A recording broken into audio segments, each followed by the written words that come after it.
Okay, good evening, everybody. Welcome to the June 16th, 2022 Raleigh Astronomy Club imaging meeting. Tonight, we will be having one of our club members, Jim. I always get this wrong, so forgive me. Perry Pete. It's Perciaccante, but just Jim with a long. Okay, Chuz. All right, yeah, fair. Yeah, culture All yourself. right, Jim Perciaccante. Okay. Anyway, yeah, thank you. So, yeah, and we already went over this. So he's been photographing the night sky for about 10 years, and he became a Raleigh Astronomy Club member back in early 2019. And tonight he's going to talk about how he has gone through with his experiences of taking images of the night sky using ultra-wide camera lenses. When I say ultra-wide, I mean something like 100 millimeters or less, more or less. Okay, okay. Well, take it away, Jim. All right, thanks, Chris. All right, so it is Milky Way season, and PowerPoint now it suggested this opening for me. So I thought, well, this is neat. I actually have this built in. But as we're getting into Milky Way season, it is one of my favorite times of the year to start seeing the core rise and all the great stuff in there. And so it's always been a passion of mine to take Milky Way photos. So I'll talk a little bit tonight about what I've learned along the way. So this is one of my first good photos of the Milky Way that I took. There were lots of others before this one, but this is the first real good one. And so this is up at Sunrise Point, which is near Mount Rainier. And we were out in Seattle in August. And I brought my photographic equipment with me, just hoping that maybe we'll get lucky. And I got lucky because one, we were there during the new moon, which is nice. And then it being Seattle, we actually were there on some clear days. And I remember one day I checked my Astropheric app, and I've never seen it with so many dark blues. It was all excellent transparency, excellent clear, no clouds at all. And even the seeing was good, which doesn't matter so much for this, but I've never seen everything dark blue like it was this night. So my wife, being a good sport, agreed to hop in the car with me and drive down to Rainier from Seattle, which is about a 2.5-hour trip. I had kind of looked into some places of where you can shoot Rainier and get the Milky Way in the background, and chosen a place called Sunrise Point. And so we drove up there and we got out of the car and it was pitch black, and we hiked off into the woods, and it was also freezing cold in August. May have been upper 20s. But we found a spot with a clearing, and we started taking some shots, and this was the result. So I guess the subtitle for this talk would be Location, Lighting, Lenses, and Luck, because those are the things that you need to get shots of the Milky Way. Just for our overview, I'll talk a little bit about equipment that you need, how you go about choosing a location, then capturing the images, which really you're doing two images, one of the foreground, one of the sky, and then how you process those images. So in terms of equipment, there's not a lot that's required. The main thing being a camera that has some manual settings so you can adjust your exposure time. And then you need a wide angle lens. Anything from about 10 millimeters to 50 millimeters will do a good job of capturing the Milky Way. The lens needs to have manual focus. And then tripods, since we're taking long exposures. And then you need to find a dark location.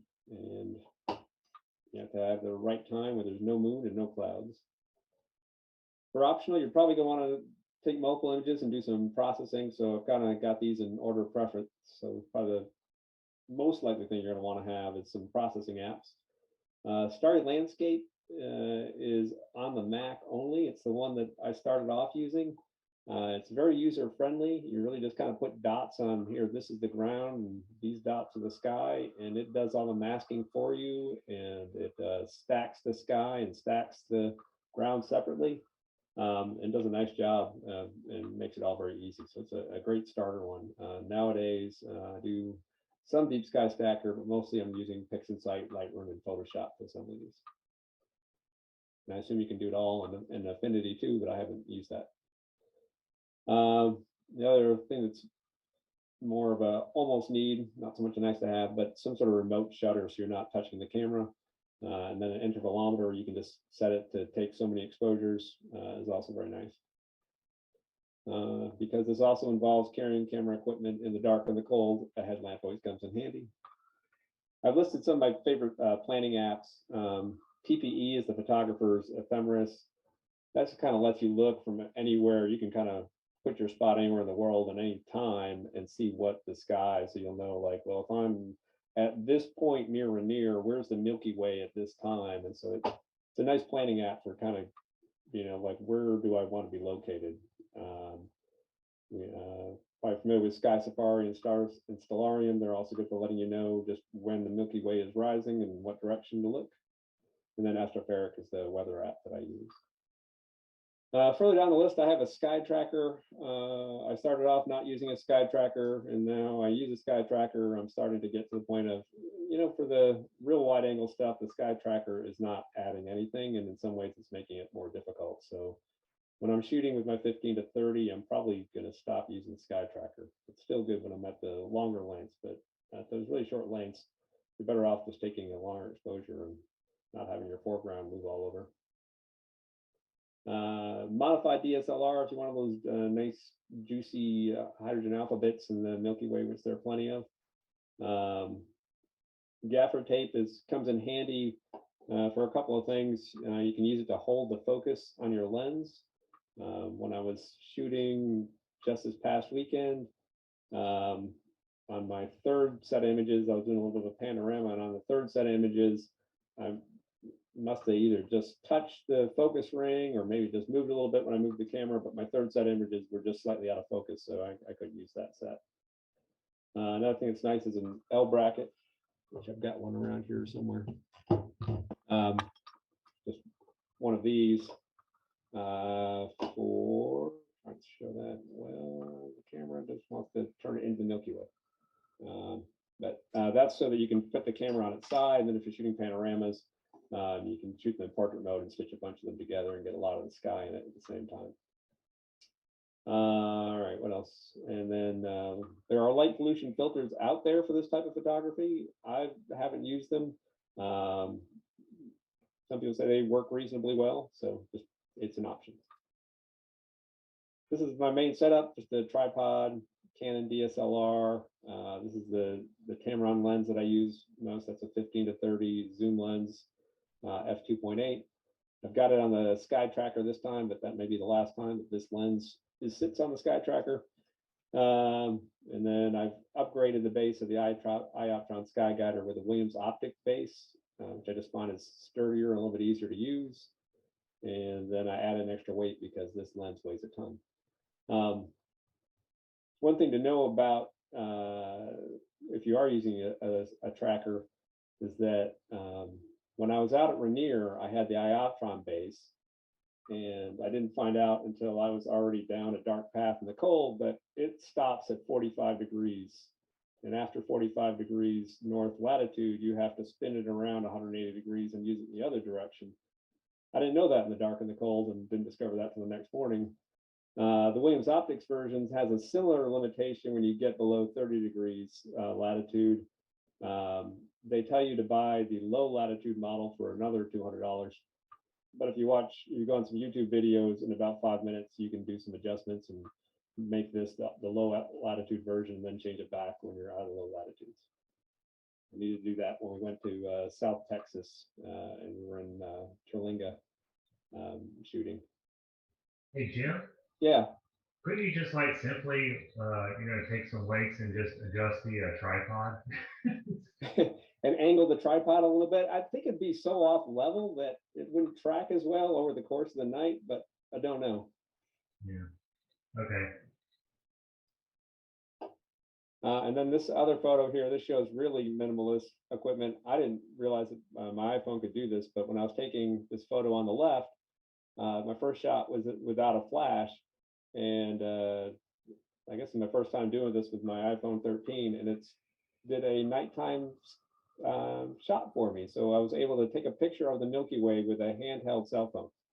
It's a really crap photo, but the fact that you can do that with a handheld cell phone makes me wonder what it'll be like in 10 years. it just sort of live stacks. It kind of puts a little target on there so you hold it still. I don't have steady hands, but it does live stacks and adjust for you as it goes. And so it's cool that you can do that now. It's not very useful for a picture, but it's cool that you can do that. So going back to this photo, this is just a single shot right out of the camera. And so this just shows you that even without stacking and processing, if you're in a dark enough site, even just a single 15-second frame, you can get some pretty good detail on the Milky Way. A little bit about cameras. I use a full frame Canon. You're basically going to want to use a DSLR or a mirrorless camera. What you're going to be concerned most about is its low light performance.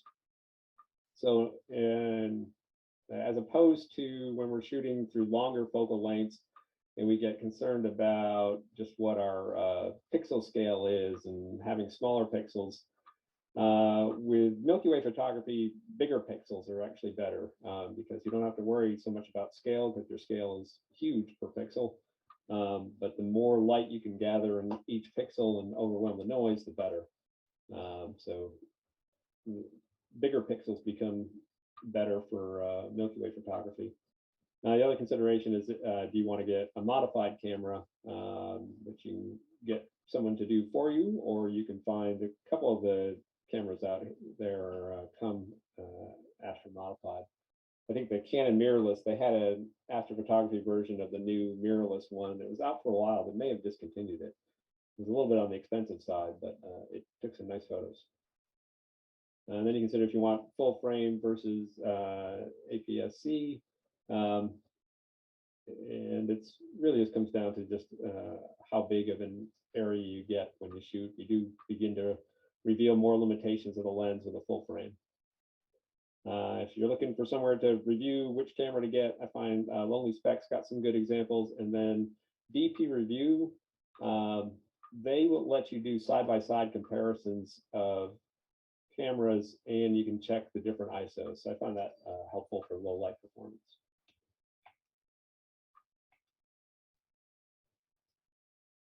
All right, so getting a little bit into lenses. So I kind of broke these into super wide, wide, and then just sort of your fixed primes. For the super wide, these are lenses that'll give you more than a 90-degree field of view, so a real nice view of the majority of the sky. What you're looking for is sharp and fast, which means expensive. If you're using an APS-C to really get a good wide angle, you need 10 millimeters to 14 millimeters. On a full frame, you can get away with 14 millimeters to 20 millimeters. And a good entry-level lens at a good price is the Rokinon here. This one gets a lot of good reviews. Only costs $289, which in the realm of fast, sharp lenses, that's pretty good. And as opposed to my not so inexpensive Tamron 15 to 30, which costs you $1,300. It's not so cheap, but it does give me a wide range of where I can set the frame to just the way I want it. And as opposed to buying a 15, a 24, and then a 35, this kind of covers everything in between. And so this is a picture that I shot with that lens. And so this is last September. We were out in Utah. This is Zion National Park. And so because it was September, the Milky Way is not up much long after sunset, but we managed to get this just in sort of the astronomical twilight hours. We drove just a little ways into the park. The hotel we were staying at was just near this Watchman Mountain that's in the background there, so it wasn't too long of a drive. I ran into somebody who was able to point me in the right direction for where a good place to shoot a photo was, where I should go. And so we went and stood on a bridge. Again, my wife is always nice enough to kind of come along on these nighttime hikes with me. And we shot images in the dark for a little while. I was hoping I had put the information there on just how many frames this was. Can't remember off the top of my head. All right, in the little bit less wide lenses, you get down into the 16 to 24 for APS, or 24 to 35 on a full frame. These still have some really good light gathering. You can still do some nightscapes with these, and a good offerings from Rokinon again at 18 millimeters and 24 millimeters. And then another lens that gets a lot of praise is the Sigma 35 millimeter f1.4 art lens. And so the Rokinon will cost you about $379. The one that I got used, and it's a 35 millimeter. Get that to appear again briefly in between the Milky Way. It's a 35 millimeter f2.0. We got it for about $300 used, and it's turned out to be a really nice lens. I've used the Sigma, and I actually prefer this lens. And so this is a picture that I took at 35 millimeters. So this gives you an idea of what you can do at 35 millimeters. So Chris, you were talking earlier about making maybe some wide field challenges. And so really at 50 millimeters, 35 millimeters, you can get some really interesting shots. And so that's with this Canon f2 35 millimeter. I borrowed a friend's Sigma 35 f1.4 when I went out to Texas. And so she let me use her lens, and I didn't have a lot of luck with it. Part of it was I was trying to take pictures of the sky that are saturated in hydrogen alpha, and I don't have a modified camera. But if you look in the corners, there's some aberrations in the stars, and so I think I prefer if you can get the Canon, especially if you find it used. But I think that Canon f2 is a little bit better than the Sigma. Maybe if I had stopped the Sigma down, I probably should have stopped the Sigma down to maybe 2.2 or so. And then the last category are just these fast standard primes, a little bit longer focal length. And so you can do 35 millimeters if you've got a crop sensor, or you can do 50 millimeters for a full frame.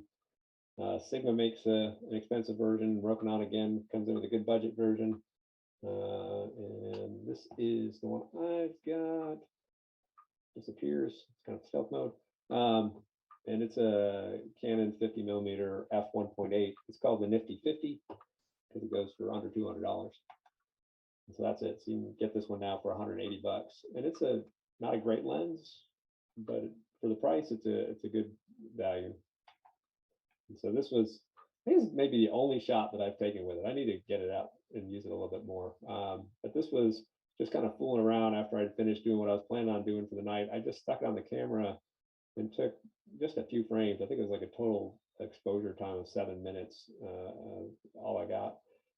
And for unmodified, it did a nice job. It's got some cleaning up to do, but I think if I had just gone a little bit, a few more exposures on there, I could have done a really nice job. So I'm going to play around with that one some more. Wide open, it's not great, but if you stop it down to f2 or a little bit more, it does pretty good for sharpness. Next thing I'm going to talk about is choosing a location. So clearly we live on the wrong half of the country for doing this. The best spots are out west. You just got to travel 2,000 miles to get somewhere. I live in Raleigh, but I've also got a cabin up at Smith Mountain Lake, and so I do most of my shooting up there. It's kind of in the green here, so it's about a Boreal 3 to 4. The southern sky is darker than the other areas, so it's at least lined up right for me. So I can do some decent images there, but you don't get the same color saturation that you get in darker areas. So going to cleardarksky.com is a good idea before you're going to travel somewhere and see, well, don't want to bring my camera gear. You also need to have an unobstructed view. You have to think about what you're going to have in your foreground. I, for some reason, have a knack for always putting lots of trees in my foreground. Trees have leaves. Leaves are really hard to mask. And so blending sky and foreground images with trees is difficult. So don't be like me and avoid the trees. And again, using the photographer's ephemeris, photo pills, or sky safari to kind of plan where you want to be and do that in the daytime. And then you have to look at just what's the moon phase, what's the weather. And I put snow on there because as it turns out, earlier this month, we were headed back out to Seattle again for a niece's wedding. And I thought, ooh, this would be a good opportunity. I can bring my camera gear, maybe take another shot while we're out there. So I was watching the weather, and as it turned out, it was going to be cloudy, so I didn't end up bringing any of my camera gear. But as we were flying in, we actually flew over Rainier, and I could look down and I could see Sunrise Point, and it was buried in snow.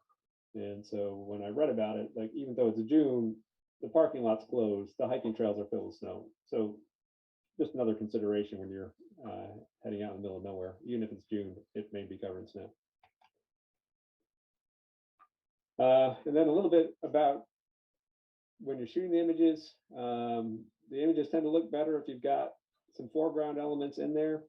So I generally will try to shoot a foreground and I shoot that separately, but then the idea is to recompose your image so it looks just like the images of the sky that you got, but you have a nice clean foreground. You kind of choose your focus, just how in sharp you want it to be and where you want it to be focused. You don't have to use the same focus that you're going to use for the sky. The other thing you can do for the foreground is you can stop down the lens and really get everything in focus and just increase your exposure time. And then there are different lighting considerations as well. With the night sky, you got to wait for it to be perfectly dark. For shooting the foreground, you may actually want some light. So you can shoot while the moon is still up. You can wait till blue hour, and while there's still just a little bit of light in there, just to kind of light up things a little bit. You can also just kind of shine a flashlight and light up some things in front of you while taking a long exposure. One of the best at this is this Richard Taddy, who's an Australian.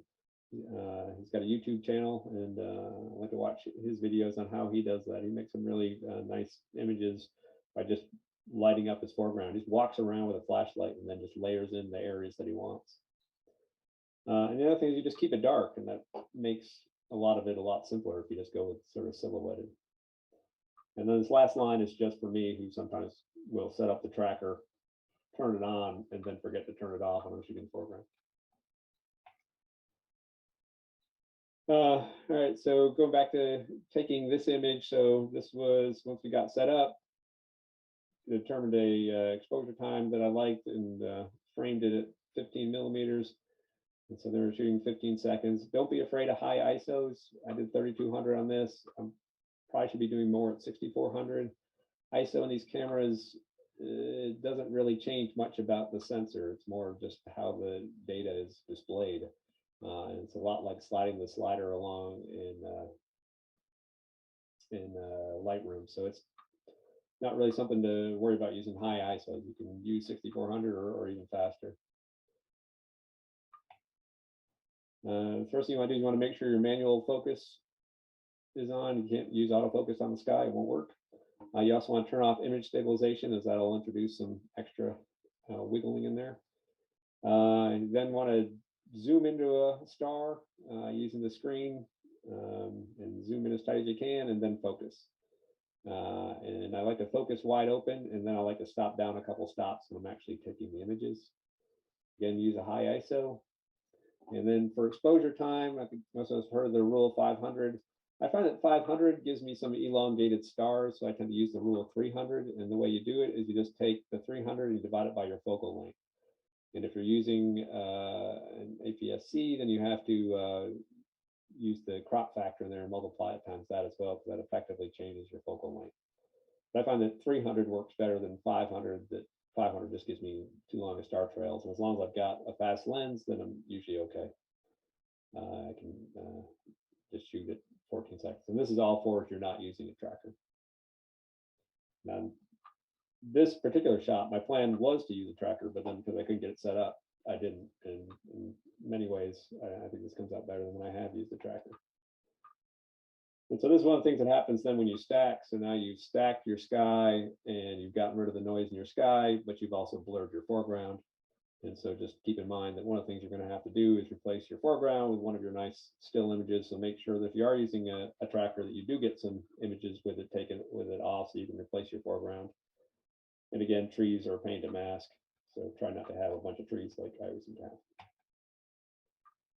But then if you can get a good foreground image, you just kind of mask that on top of your other images and try to keep it faithful to what it looked like out of the camera, and just recompose it that way. So this was done primarily with starry landscape, and then I did some additional masking using Photoshop. Nowadays, Photoshop has a tool called sky replacement, which I find it's pretty good. I can usually just get my sky the way I want it, and then click the sky replacement and add that other photo in and make that be my sky. This is May of 2019. We were out in New Mexico. My wife, again, I'm amazed that she comes with me on all these crazy trips. She agreed to drive up north of Albuquerque where we were staying and see if we could find a dark spot to shoot the Milky Way. It's May, so the Milky Way comes up kind of late. So the best I could do is after midnight photo of the Milky Way just starting to rise.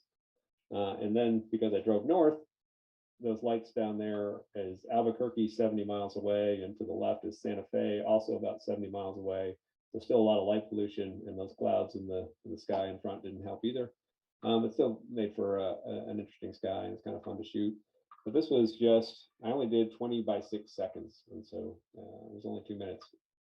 I'm thinking that we were about done by the time I finally found a clearing. Spent a lot of time driving around that night just trying to find a clear spot. So again, plan your trip is an important tip that I've learned along the way. And then this is just to show the foreground. And so what I did for the foreground is I took a longer exposure, and I took, I think, my headlamp. And I was just shining my headlamp around and all the trees around me, light those up. Meanwhile, the lights in the valley from the houses down the valley lit up the surrounding hillsides. And so that just creates a more interesting foreground, which I then just layered in. So Jim, just a question. These, you're giving us a slideshow of your nice pictures here. Are all these composites, like you were saying, one of the foreground and blending it in with the back? Is that all? Yeah, pretty sure all of them are composites, because by the time you stack the sky, you've blurred the foreground. Yeah, I understand what you mean. Yeah, I learned that the hard way too. So, yeah. You just say, "Oh yeah, I forgot about that." Sky is moving, the ground is not. It creates a problem. Yeah. So this is the one that I'm currently working on, and so this is up at the cabin at Smith Mountain Lake. And for this one, I shot the foreground earlier in the day, but this isn't actually a daytime photo. I just did this while the moon was up, and I did a long exposure while the moon was up, and so I could capture all the nice detail in the foreground, and then I could just kind of dial it down in Lightroom. And so this is the same photo, just taking the exposure slider down in Lightroom and just darkening it up. And so then just gives me a lot more leeway on how hard I can push the foreground and get the foreground just the way I want it. So this what phase was that? The moon was setting, I think, about 2 a.m. So okay, a little past quarter. We're getting close to the full moon. But I got the camera set up where I'm going to be shooting for the night, and so I'm just taking the foreground so that I can then layer it in afterwards. And so then, that's something important. I didn't think about that. So like whatever you take a foreground image, you got to make sure the camera stays put. Yeah, you don't want to then move around. And there are ways to do that, but you want to stay at least faithful to the image that you took. But there are times where just the foreground image just doesn't work out, or you can't get there when it's pitch black. You'll end up having to use a slightly different foreground from further away or something. But that's the image reassembled. And I'm still kind of working on getting my sky to come out right here. And so to do the sky, this was actually a panoramic shot. And so I was trying to see if I could do kind of a vertical pano. And so I did I think it was at 24 millimeters, including the ground. And then I shot another one that was sort of the mid Milky Way. And then I did a third one, which got knocked out of focus. So we didn't get that one included. But I was trying to see like how well could I stitch these together. And so what I did was I took all the images, I stacked them in PixInsight the usual way. I tried using the game script to kind of black out the foreground to see if that would decrease the artifacts. It helped to an extent. It doesn't make it completely clean, but it gives me something a little bit easier to work with when I'm then reassembling the image. And so it's a bit of a tedious process, but I stacked the sky and then I registered it, the two different images in Perciaccante. And then I ended up doing the actual merging in Photoshop after Perciaccante had done so are all the distortion corrections so that the stars were a little bit easier for Photoshop to align. But just kind of playing around with it right now, just seeing how hard is that to do. Because other panoramas, like this panorama is three 15 millimeter, right? Yeah, 15 millimeter frames stitched together. And if you don't include the ground, Photoshop has a hard time. And Perciaccante doesn't do a great job with this many stars either. So it becomes a tricky thing. Photoshop did eventually agree to merge this, but it took some negotiating. It wasn't, I had to kind of play around with it, finally get Photoshop to merge it. And even then, there were still some artifacts. But so this is what you can do as you start stitching them together. And so my goal, where I want to get to, is to where eventually you could do something like this. And so this is Tom Masterson, who had a astronomy picture of the day. Well, I don't know if I have an APOD, but I'd like to be able to shoot this kind of image back in 2017. And so he's got everything in here. He's got, you know, sort of an iconic foreground with Monument Valley. He's got the entire Milky Way in there. He's got an unmodified camera, so you're seeing all those nice hydrogen alpha bits. You got good color all the way around. You got the sky glow. This has kind of got everything in it. And when you see like what he did to make this, so he's got a Canon 6D. Okay, it's similar to the camera that I'm using. He's got a more expensive lens, but this is a 35 millimeter lens that he then took 66 frames and stitched them all together.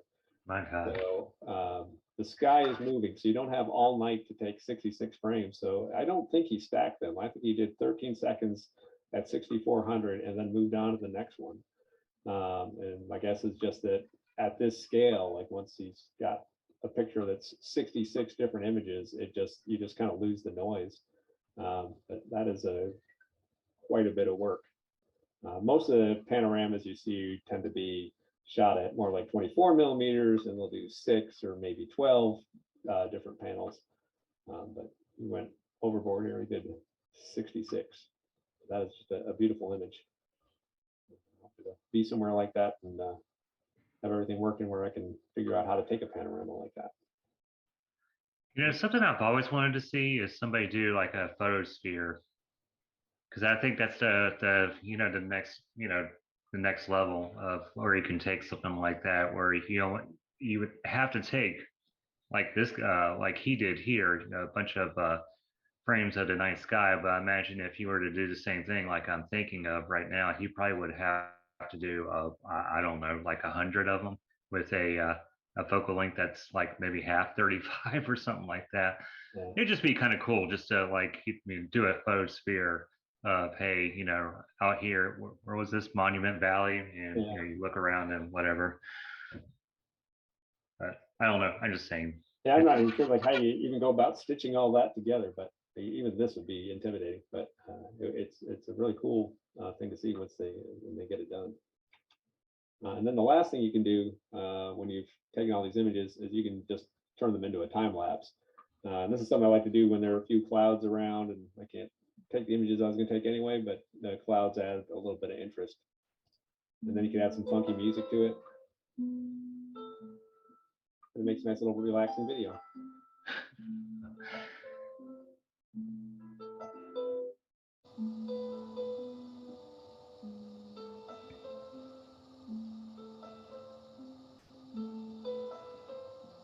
You can see where I changed the battery and the camera shakes a little bit.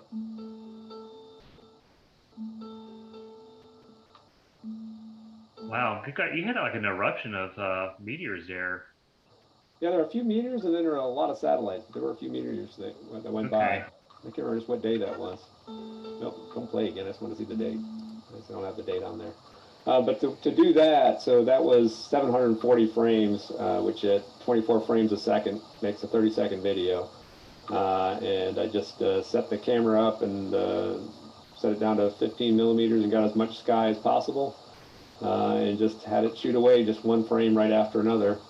And then for processing, I basically just picked some in the middle and then synced all the processing across. I did it in Lightroom, processed one frame the way I liked it, and then just sync that same processing all the way across so it would look similar and you would have a sudden change in appearance during the video. And then Photoshop will assemble it into a movie for you. I think that's all I got. Actually, I have one question about that video though. Was it? Did you have an image from that night? A single image? Yeah, well, a stacked image from that night. I didn't stack anything, but yeah, I've got 740 images from that night. Okay, because something I tried, I haven't gotten far enough, and I just well, I didn't really give up on it. I got bored with it and quit. So I've done common time lapses, and so when you and everybody knows this, whatever stacking program you use, you can tell the computer and define what the best reference frame you want to stack all the images onto. So over time, if you have like a not so perfect polar alignment, you'll see a little bit of field rotation. Okay, so what I'm getting at is that the field rotation would look different depending on which frame you used as your reference. And so something I would challenge you to do, Jim, if it's not, well, it will be a lot of work, but if you're ever bored, is to do a reference. If you've done a really nice stacked image, modestly processed image of one of your wide field views of the Milky Way, what you could do also is do it over and over and over again, but with a different reference frame. And then you put those together as a time lapse and you'll have the cleanest time lapse.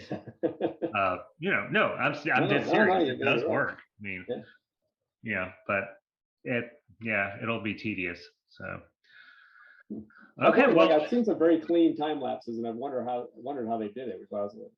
Yeah, I don't know if they did that. I mean, I'm sure there's like some sort of script where you can tell PixInsight to go to town and I'll be back and see you this weekend kind of thing. So, but okay, all right. Well, very good, Jim. So yeah, I appreciate that a lot. This is a great intro for anybody who's never seen wide field imaging, and I think you're probably the best wide field imager of the Milky Way. Of wide field images of the Milky Way we've seen in a while.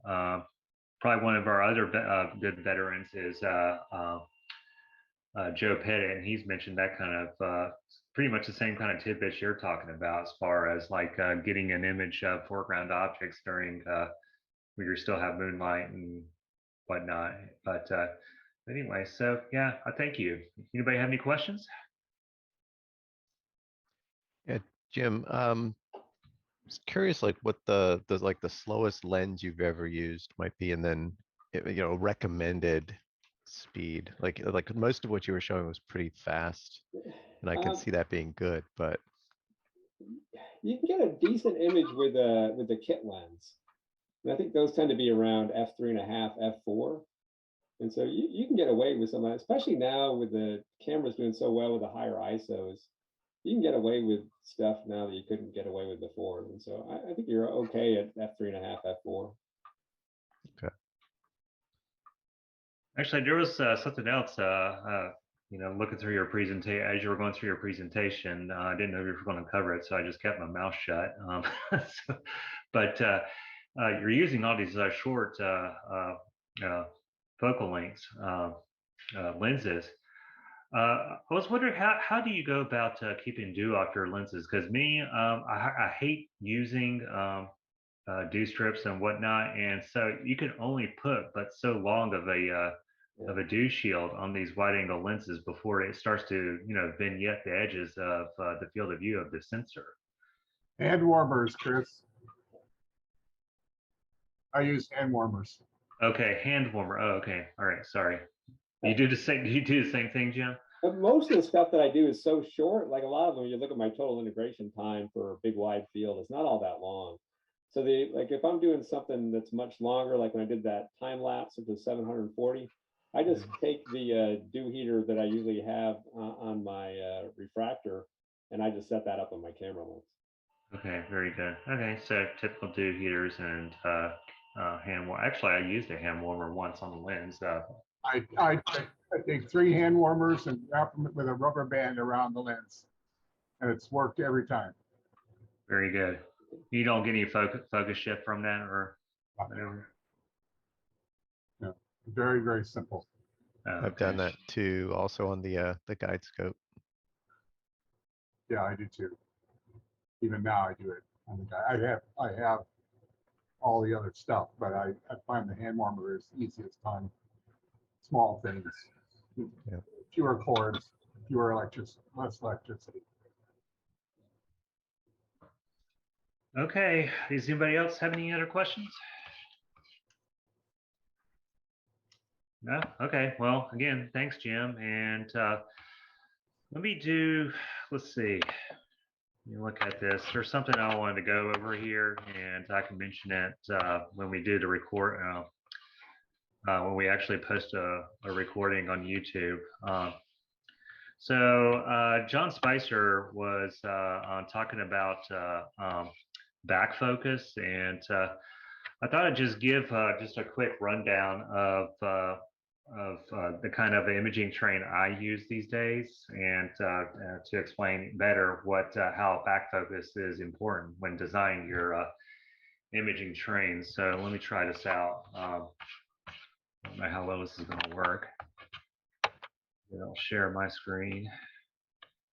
Or actually, no, we won't do that just yet.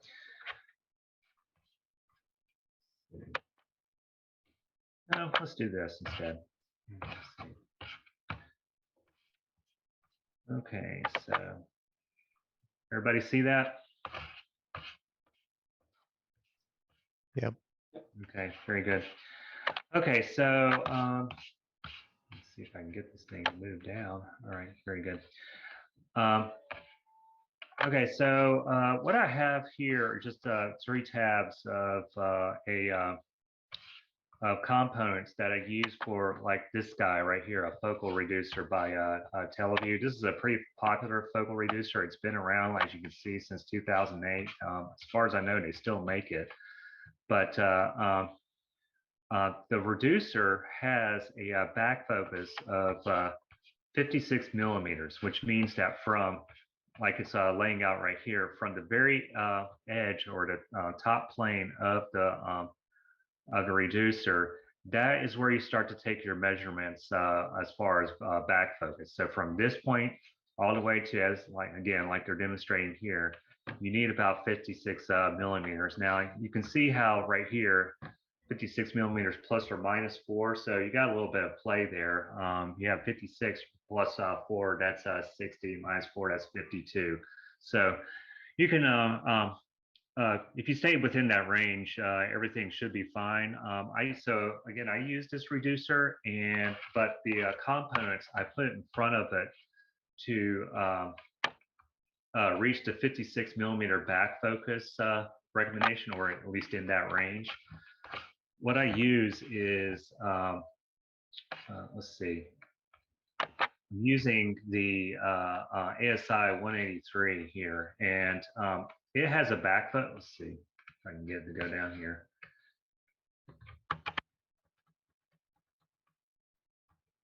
So it has a back focus of 6.5 millimeters. Now, what that means is that from the imaging window of the sensor inside the camera, or the anti-reflection glasses, right here, it says right here, protective window, AR, or anti-reflection glass. From that point all the way out to the very edge of the camera housing, it's 6.5 millimeters from the sensor, from the plane of the sensor. So you already have 6.5 millimeters there. Now, what I have in front of it is a filter slider, or drawer, if you want to call it that, and it's made by Star Arizona. And it has a 17.5 millimeter. So you take 17.5 millimeters plus 6.5, what's that, 23.5, 20, I think that's 24 millimeters. So with the camera and the filter slider, we're already up to 24, and we're trying to get somewhere in the range between 52 to 60. And so the next thing I add on top of the reducer is a spacer. So you'll hear about spacers a lot to reach optimal distance from whatever optics that you have put in front of the camera sensor. So if you've already got the back focus, if you already know the back focus of the camera, or it's not camera, excuse me, the optic elements that you're using, in this case is 56 millimeters, then you just add up everything you're going to put onto the imaging train. In my case, it's just the camera, which is 6.5 millimeters. Then the filter slider, which is 17.5, that brings it up to 24. So all I need to do is get beyond that. So what isn't shown in the, let's see, let's go back to the ASI 183. See if they got a good picture of it. Okay, yeah, they don't really show it that well here. Let's see, go right here. You see this guy right here? It's a ring where you can attach other threaded components to it. Okay, so that right there is a M42 thread, but you'll notice that there's depth to that. So there you go. There's some more distance that's going to be taken up to reach that 56 millimeters for the reducer. And so we got 6.5. I believe that one is 10 right here. So that little thing right there in the front. And then might be 11. I think 11 is more typical. Oh, it's 11. Okay, so it's 11. Okay, so we have 6.5 millimeters back focus. Then we have 11 with that little thing on top. Okay, so what's that? Somebody do the math, help me out with the math here. 17.5. Then we have, 17.5 again. Oh, that's easy. Okay, so 34. So we're up to 35.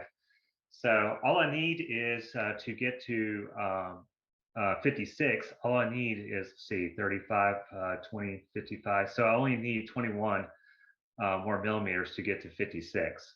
Okay, so with that said, here I'll go ahead and let's see if I can get this to work. And stop here. Okay, can everybody see me? So, okay, so back focus. Okay, again, this is the reducer right here. Okay, that I just showed you the specs for. And then here's the camera. So let me go ahead and start up the imaging train here. So I can see, I don't know if you can see it in the glare there, but you can see there's a cover glass right there, okay, over it. Now, if you were to go down to the actual sensor inside this housing, from there to the cover glass, that is 6.5 millimeters. So we got 6.5 millimeters already. Next, you put on that little thing that's added to the front of it.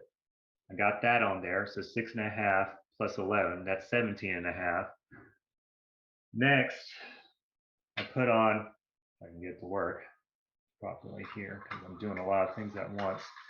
I put on the Star Zone filter slide, right? And that's 17.5 too. So we're already up to 17.5 for the camera and the spacer that's in front of that. And we're up to 17.5 with this. So that comes out to be 35, okay?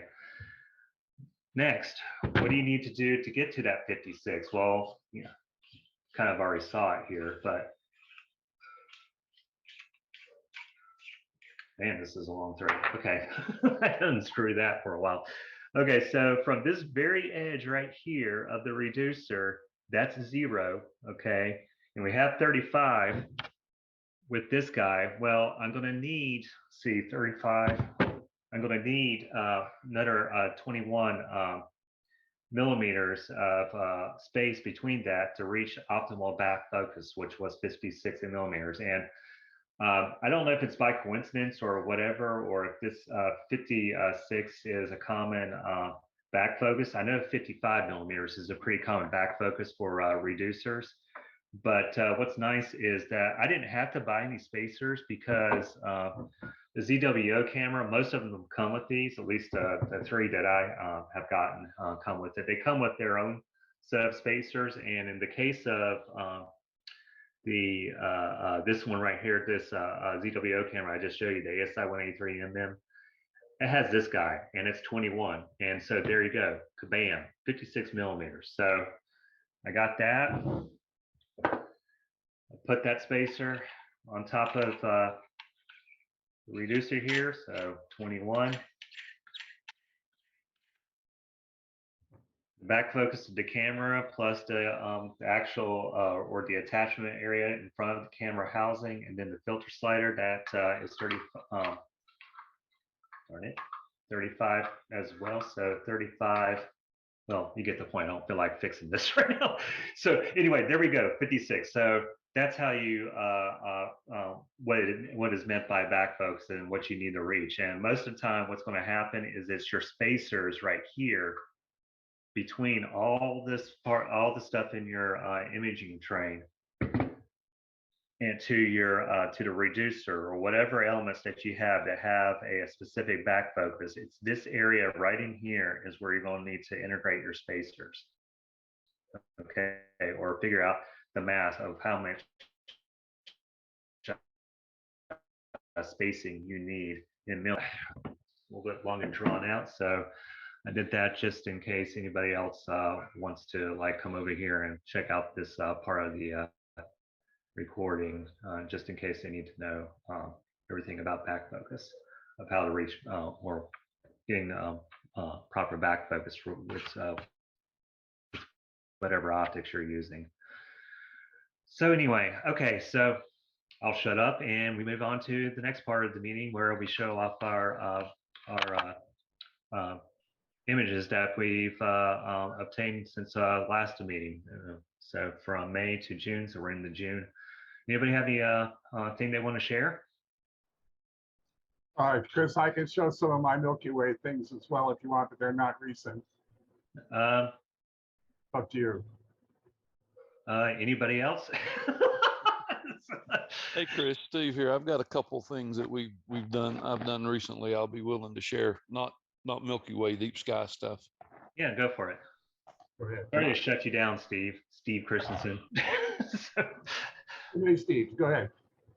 All right. Let's see. Where do I remember where I get the screen on this thing? Share screen. All right, let's go here. We'll start with this one.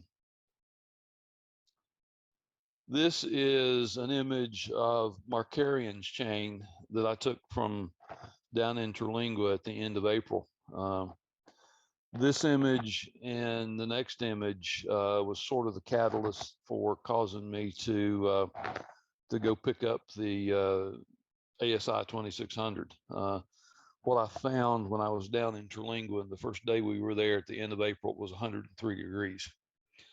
And so it was rather warm. And so you can imagine an older T2 DSLR had a fair amount of noise in it. So you can see the background is a little dark and there's not as much detail in the galaxies as I would have liked. And that's partly because I had to push the backgrounds dark to get the noise out of it to make it look reasonable to get there. But anyway, this is a 3-hour image. This is this is 63-minute exposures. I think at 1600 ISO. And I was pushing the ISO a little bit on these because in the darker skies there, the normal exposure for your histogram is to get it off the left-hand side. I never got it off the left-hand side. I couldn't get it off the left-hand side down in Terlingua in the darker sky. But this is the result of that one that I took on one night. Next night, I tried to take some more data at a different exposure, and I think I got the focus off or something a little bit, and it turned out to be just absolutely horrible. So it got thrown away. Next image I have. Steve, sorry. What were the optics for that one? Oh, I'm sorry. These were taken with my 4 1/4 f5.6. Your homemade one, right? Yes, the homemade one. Okay, very good. And the next one I'll show also came from Terlingua.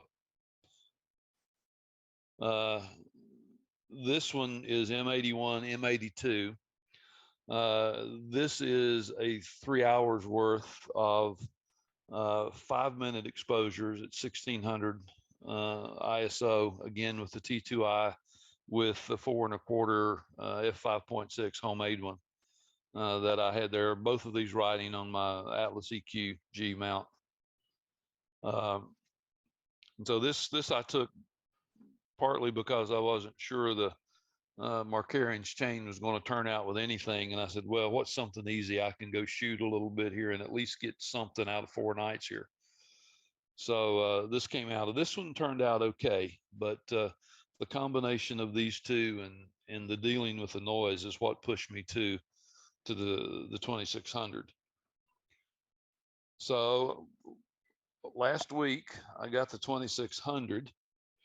And this was sort of the first light image off of the 2600. Oh, that's beautiful.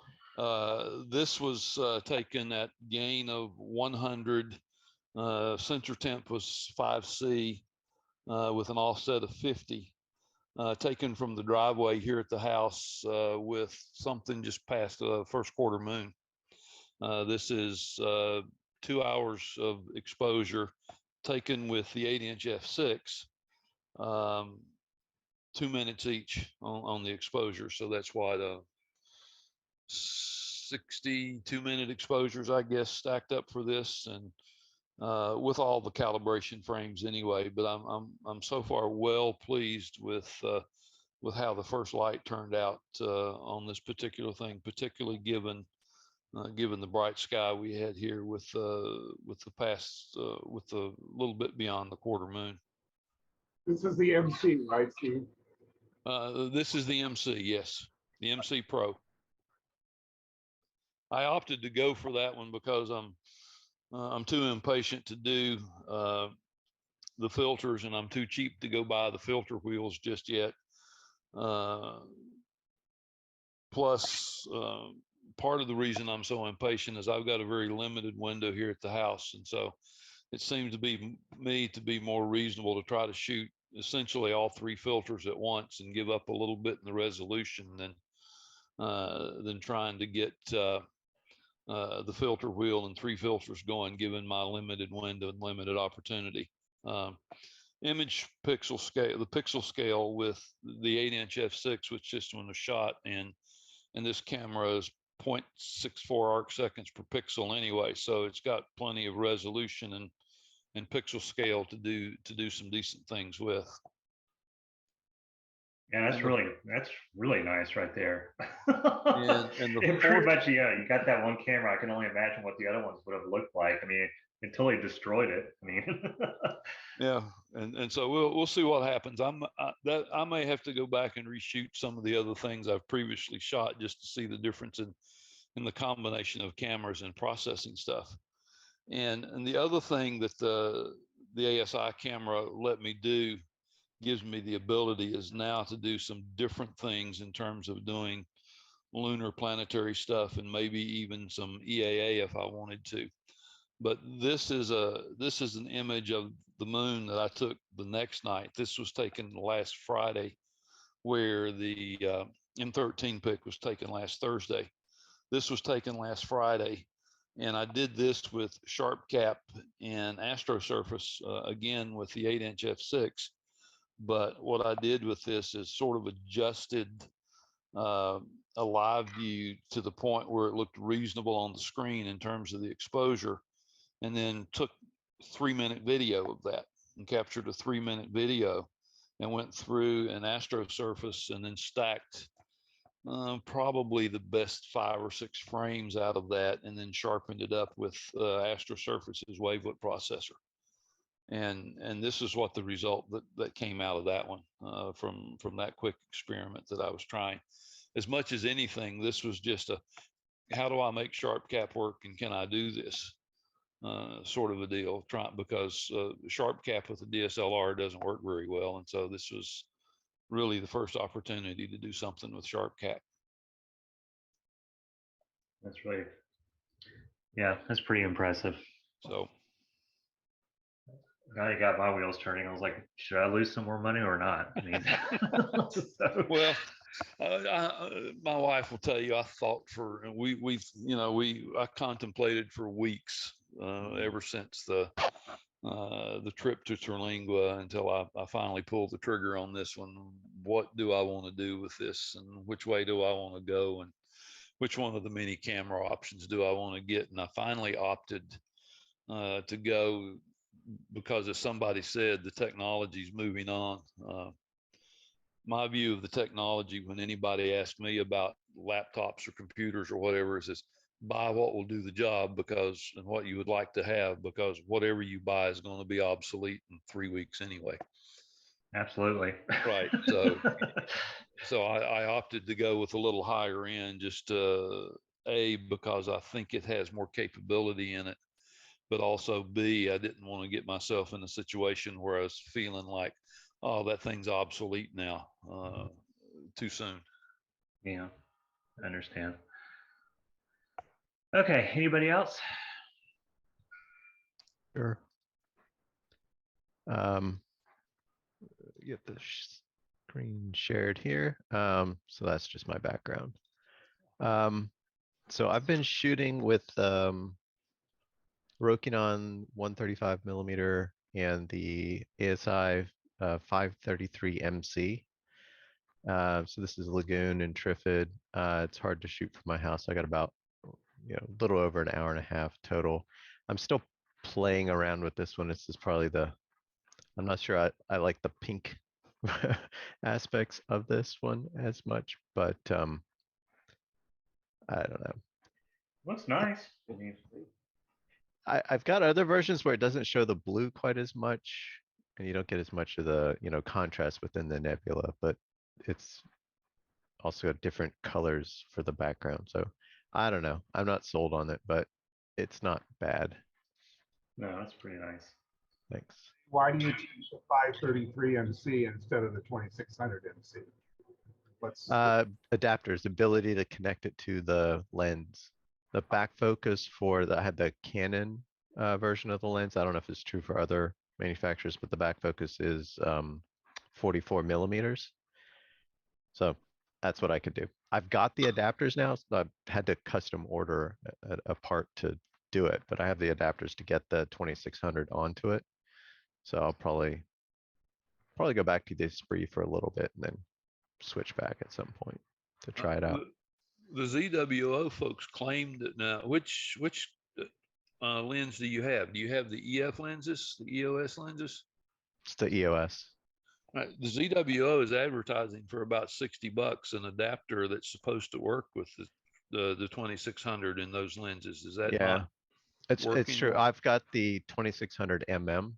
So to get the camera plus my filter wheel. The filter wheel. Yeah, Okay. filter. Okay. I think they do have a version with the filter wheel, but yeah, I wasn't gonna move all my filters around. Okay, understand. Being a one-shot guy, I forgot the filter wheel. Yeah, but I did. That's what I was using for this actually. Is the EOS to, I think it's to a M48 thread. Okay. And then the camera goes straight onto that. I put like a 0.6 millimeters of shim, like of spacers in there to try and flatten the field a little bit better. But yeah, I think Steve, with your MC, if you got that on these kinds of lenses, it'd be great. Yeah, I'm going to have to look at doing that to do some wider field stuff. That's one of the things that I felt like I gave up a little bit for that camera, at least to do that, just at least temporarily. Yeah. So that's been fun. I've got a couple others, all with the same setup. This one I was trying to fill a void between targets. So I found, it's called Harrow 1-14. You can't see it in the field because apparently it's like a really tiny nebula. It's a little ghost nebula. I don't know where it is, but I like the area around it with all the dark nebula. So like, sure, I'll take that. So this is like 21 minutes total. It's not much, but well, you can see the snake there, the snake nebula there. That's yeah, really nice. Yeah, that's right up here at the top, I think. But yeah, I like dark nebula, so it was a fun little side project to play with. You did this from your yard? This one, yeah. Wow, that's cool. Yeah, the only image I have, my next one, good segue, thank you, from a different location went to Big Woods for rack obs.